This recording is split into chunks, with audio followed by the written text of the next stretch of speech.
How do you find markets for your photos? Are there photo buyers waiting for your pictures right now? Yes, there are. And they're in book and magazine publishing houses. They'll have anywhere from $20,000 to $120,000 a month budget for photography. That's a month, not a year. But you have to go to them. They won't be coming to you. Not in the beginning anyway, not until you establish a relationship with them. But because your photographs match the theme of their publishing house, you'll become an important resource to them. Here's how to do it. You will use the most powerful research tool ever invented, the Internet. You will use a search engine, and for the purpose of ease and familiarity to most people, I'll use Google, currently the most popular search engine and one familiar to most people. Whether you're a beginning stock photographer or one who has a long track record of stock photo sales, the method that I'm about to explain will be a revelation to you if you haven't used this before. This method will even be helpful to pros who have this long track record of publishing. Too often pros will get into a rut of working with their tried and true contacts and not venture over the horizon for new leads, new contacts. It will give you fresh awareness of the massive numbers of new book and magazine publishers, many of whom who reside in cities far from you, that now can be marketed through the Internet. It doesn't matter what your interest area is, your specialization, medicine, aviation, automobiles, healthcare, kindergartners, hunting, fishing. There's going to be a publisher out there waiting for you at this moment to know that you both speak the same language, that you have the photos they need. Let's begin. Okay, let's use Google to find a place to sell your pictures. Now, the idea, of course, is to narrow a search down, but in magazines and book publishing, generally speaking, you're going to find thousands and thousands unless it's highly specific.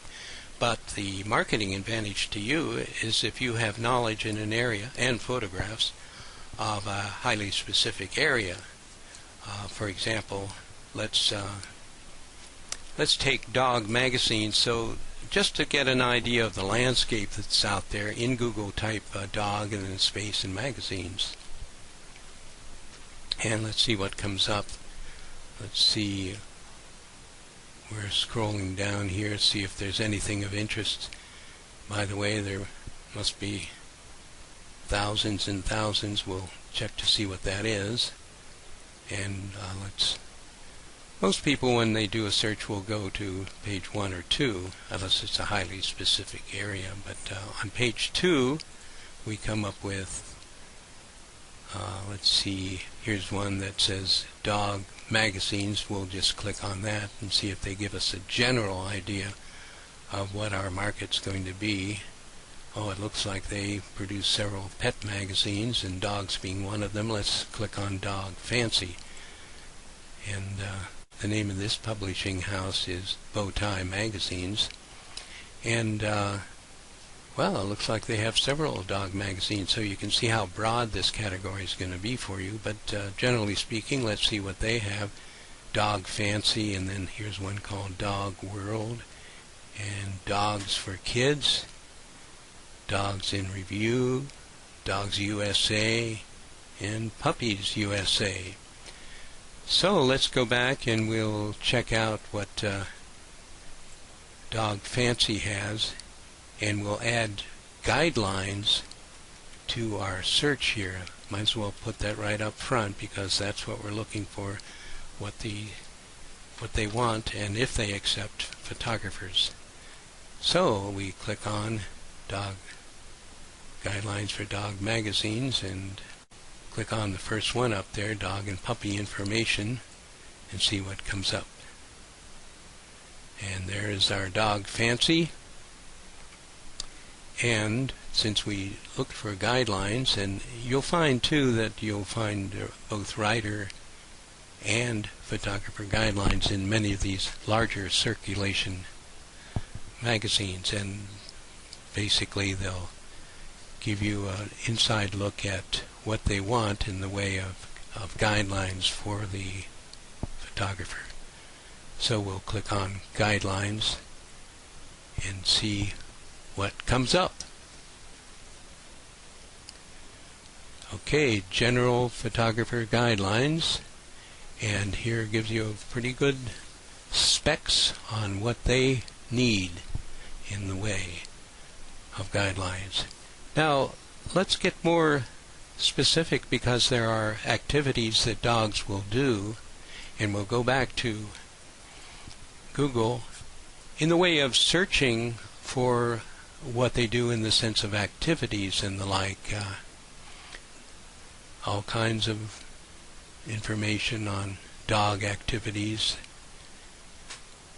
And so we'll go to page 2 and see what they have there. And here's an interesting one. It says mushing. And as you might know, mushing, if you're up north where we live here, it's the activity or art of dogs pulling sleds through the snow. Of course, if you're listening to this in Egypt, you have a good insight into some highly specific magazines, in this one in particular, mushing. So we'll look through and find their guidelines, and of course they'll accept digital. They specify that it should be low res, and they even take black and white. In fact, they say many of their photographs are black and white. And on this particular page, this company doesn't tell you exactly what they pay, and very often that might happen, but you can find that information out once you make contact and show some of your highly specific pictures, in this case of mushing, that you might have. But from our experience here at the Photo Daily and the Photo Letter, they'll be paying anywhere from $75 to $150 for one-time use and quarter page.